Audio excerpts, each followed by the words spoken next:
नफरत नहीं है तुझसे, लेकिन अब मोहब्बत भी नहीं। बिछड़ने का दुख तो बहुत है, लेकिन अब मिलने की चाहत भी नहीं।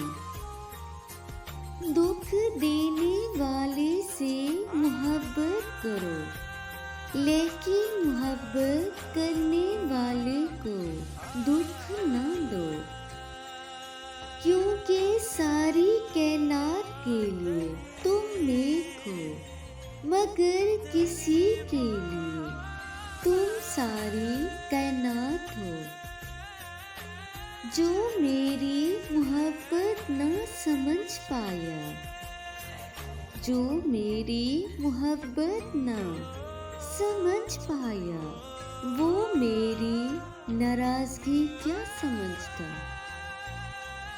उस वक्त तेरे दिल में बहुत दर्द उठेगा, जब बिछड़ कर मुझसे, जब बिछड़ कर मुझसे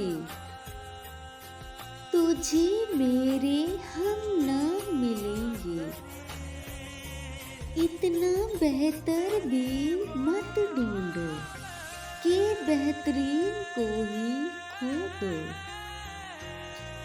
तू ही बता मैं कैसे छोड़ दूं तुझसे मोहब्बत करना।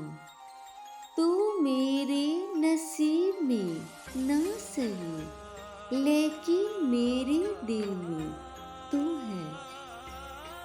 मुद्दतों बाद जो देखी उसने मेरी खुश आंखें, फिर ये कह के रुला गया कि लगता है संभल गई हूँ। तेरी वफा के तकाज़े बदल गए, वरना तुझसे अजीज आज भी कोई नहीं। ये ना पूछ शिकायतें कितनी है तुमसे, तू बता तेरा कोई और सितम बाकी तो नहीं।